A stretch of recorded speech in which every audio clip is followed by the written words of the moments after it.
Indiana, a state known for endless cornfields, its love for basketball, and the greatest spectacle in motor racing. People in the Hoosier state sure know how to have a good time, especially at Walmart. They're pretty nice for the most part, and this state just kind of flies under the radar. Or it's a flyover state, whatever you want to call it. While it can be really pretty in the summer, it's not all sunshine and rainbows here. There's a lot of places in the state where you definitely want to stay away from. Those are the places we're going to talk about today.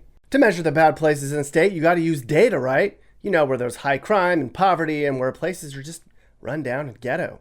Plus, you got to talk to people in Indiana, like me. I lived there for 5 years, so I know what I'm talking about. But I also talk to other Indiana people to get their opinion. So we're going to get a well-rounded opinion on this.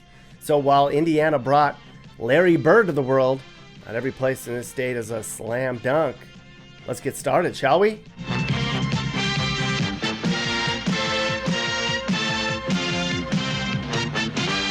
We're going to begin our tour of the worst places to live in Indiana with a stop in Lawrence, located on the northeast side of Indianapolis.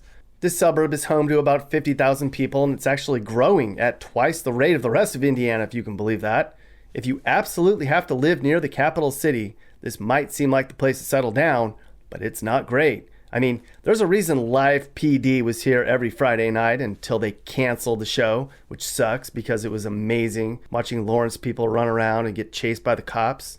About 15% of residents here are living below the poverty line, and 6% can't find jobs, and the median income is just about $57,000. On top of that, drugs are a growing problem, with overdose deaths climbing each year and a crime rate that's much higher than the national average.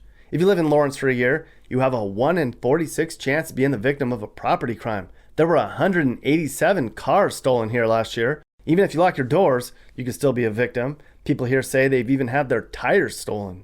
If you're focused on your health, steer clear of Lawrence. People say there's a lack of sidewalks and a lack of bike lanes, and there's no healthy restaurants.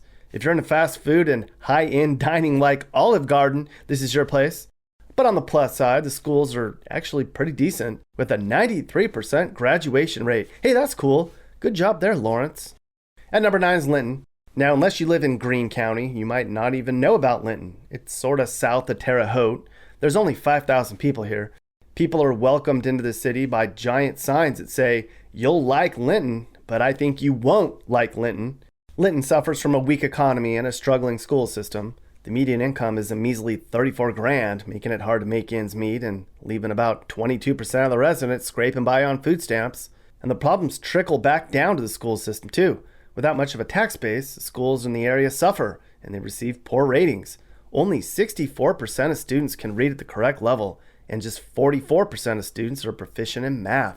Overall, Linton's a slow-paced coal mining city that has a lot of hunting and fishing nearby, so that's good. People here love supporting their high school football team. Go Miners! But beyond that, there just really isn't much going on here in Linton. At number 8 is Clarksville in Clark County, just across the river from Louisville. There's 22,000 people in this town. Clarksville's the oldest American town in the former Northwest Territory. Their town slogan is, "It begins here." And if they're talking about the start of a police investigation, we'll agree. Clarksville has the highest total crime rate in the state. Can you believe that? Little Clarksville? People living here have a 1 in 17 chance of having their stuff stolen or damaged. Lock those doors, people. This town also has the 7th highest violent crime rate in the state. What is going on in Clarksville? But the schools here are actually pretty decent, and there's a lot of job opportunities, especially because you're just a short commute from Louisville. Just stay away from the west side of Louisville. That's bad news. Clarksville does have some claims to fame. This town has one of the largest clocks in the world, and it's home to some cool old fossils, and it's where the restaurant chain Texas Roadhouse first started. Hey, so enjoy that cactus blossom with pride, guys. At number 7 on our list is Connersville, located way out in the boonies toward the Ohio state line, kind of way out in Fayette County. Connersville's population has been declining since the 60s, and today there's only 13,000 people left. It was once a bustling town known as Little Detroit. Today, it's still kind of like Little Detroit, but for the wrong reasons. Nearly 27% of Connersville residents are scraping by below the poverty line, and 1 in 14 people here are jobless. Income levels and home prices are both in the bottom 5 in the state, and nearly a quarter of adults never finished high school. As a result, Connersville's seen a sharp rise in suicides and substance abuse. The county's drug overdose rate is 5 times higher than the national average, and people complain about used needles on the sidewalk and people living out of their cars. The schools here are trying, though. They give free breakfast out to the elementary school kids, and the boys' high school basketball program's a bright spot for the community, so that's cool. The Spartan Bowl was recently voted as the best high school gym in the state. The folks living here sure pack it in for every home game to cheer on their team.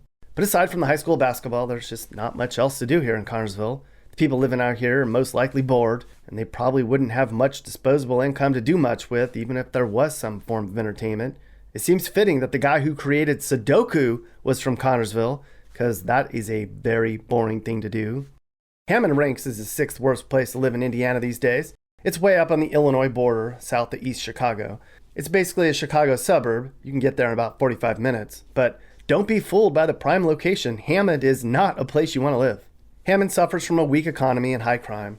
About 22% of its 77,000 residents live below the poverty line, and about 8% can't find jobs or won't work. The crime rate stands at about 70% above the national average, too. People living here have about a 1 in 27 chance of being the victim of a property crime every year, so keep a good grip on those winnings from the Horseshoe Hammond Casino. The city had the 8th highest murder rate in Indiana, too, so keep a good grip on your life. Hammond residents complain the city's loud, the sidewalks are poorly lit at night, and they don't feel safe walking alone.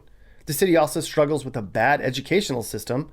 The area only gets a score 5 out of 10 from great schools.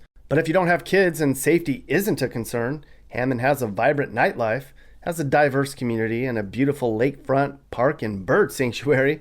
I guess that's cool. We're not going too far out for our next worst place to live in Indiana, which is Lake Station. It's along I-94, way up near Michigan, kind of close to Gary. Back in the day, Lake Station changed its name to East Gary in an attempt to lure executives from nearby steel plants in Gary. But if you know Gary, you'll understand why they changed the name back. Lake Station has enough of its own problems. The city is struggling, folks. Nearly 10% of its 12,000 residents are jobless, and as a result, about 1 in 4 people's on food stamps. And they don't seem to want to stop receiving them either. I mean, free money and food, right? The crime rate's much higher than the national average, and folks here have about a 1 in 37 chance of having their stuff stolen or burned every year they call Lake Station home. And the schools, well, they're terrible. Lake Station community schools ranked in the bottom half of all districts in the state, and the kids are falling well below the state average in both reading and math. 78% of students here are economically disadvantaged. The student-to-teacher ratio is higher than the state average, and the funding just isn't there. If you pass through Lake Station on I-94, my recommendation is to keep driving. We're going to stay in northern Indiana for another one. In fact, I don't think we're really going to get out of northern Indiana much for the rest of this video. South Bend is a real dump. Most people know South Bend is home to the University of Notre Dame, but in terms of places to live, South Bend is among the worst. Not even the luck of the Irish can help this struggling economy. Of the 100,000 people living here, 1 in 4 live in poverty, and a bunch of people don't have jobs. And that's despite the fact that there's a ton of manufacturing jobs in the area. They just can't find people up here who want to work. And that's why the average household here brings in only 40 grand a year. Get to work, people. But at least the houses are cheap, right? I mean, South Bend has the 2nd worst home values in the state, where you can get one for yourself for only 127 grand. And then there's the safety, which is a massive concern here. South Bend's crime rate is more than 120% above the national average. And unlike some of the other cities on this list, it's not just stolen cars and cell phones. People living in South Bend have a 1 in 75 chance of being the victim of a violent crime. That's 263% higher than national average. What is happening in South Bend? But if you still want to move here, you better plan on a private education for your kids. The public schools here are terrible. People complain the city's falling apart. There's homeless people camped all over the place. And there's a growing drug problem. On top of that, the drivers here are terrible, and 80% of the year, the weather's gray and cloudy. But if you decide to move downtown, you get free Wi-Fi, so at least there's something.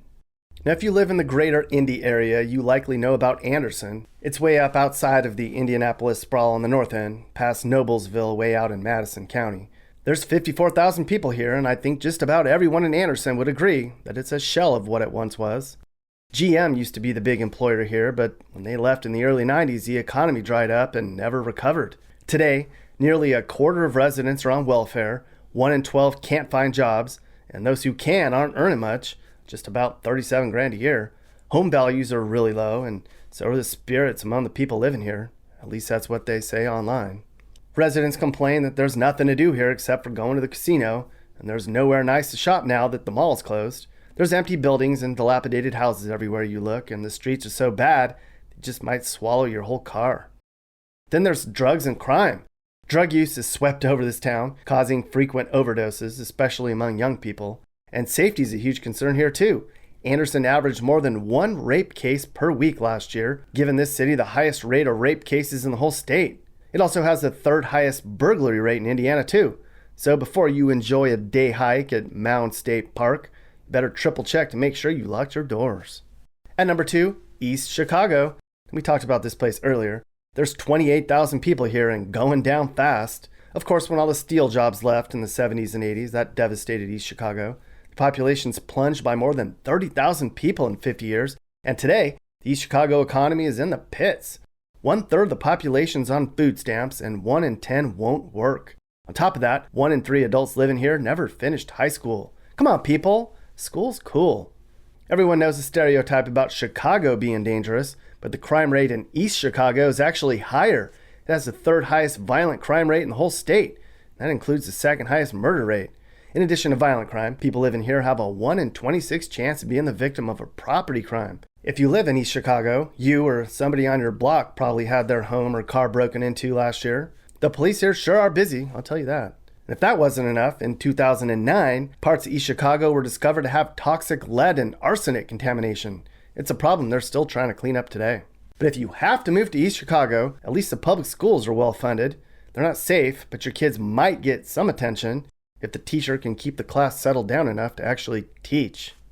And the worst place to live in Indiana is, of course, Gary. Gary is the toilet bowl of Indiana. You know I'm not lying. The 76,000 people here can't deny it either. Gary has the worst crime rate in the state. People here have a 1 in 183 chance of being raped, killed, or attacked. The city averages more than 1 murder a week. Even the Welcome to Gary road signs have bullet holes in them. And it's not just the violent crime. Gary has the second highest burglary rate in the state of Indiana too. But thankfully there's not much to steal here, because nobody can afford nice things. The unemployment rate's the highest in the state, of course. 13% of people are out of work. 1 in 3 people here gets food stamps every month. And the average annual household income is the lowest in Indiana, at about $30,000 a year. That's what folks make. And as you can imagine, home values in Gary are going to be really cheap. Second lowest, $66,000 gets you a home here. It's also estimated that about 1 of every 3 homes in Gary are unoccupied or abandoned. And as you can see here, there's entire neighborhoods that have been demolished and turned back to nature.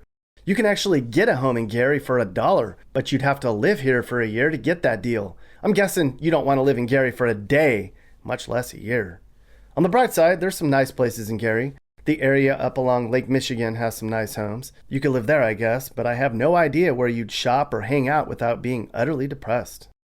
So there you have it, the worst cities to live in Indiana. These are all places in the state where crime is super high, people are broke, the schools suck, and there's just simply nothing to do. Now, if you're looking for some of the best places to live in the Hoosier state, they're going to be places like Carmel and Westfield and Zionsville and Noblesville, kind of all in the northern Indianapolis suburb area. You know them well. Or even Munster and Theyre, kind of south of East Chicago, right on the Illinois state line. All these places are safe and quaint and bursting at the seams with rich, snobby people, farmers markets, and great schools. So move to one of those places if you want a nice place to live, because the places we just talked about are surely not places you want to plant roots in Indiana, I'll tell you that. Folks think I'm crazy.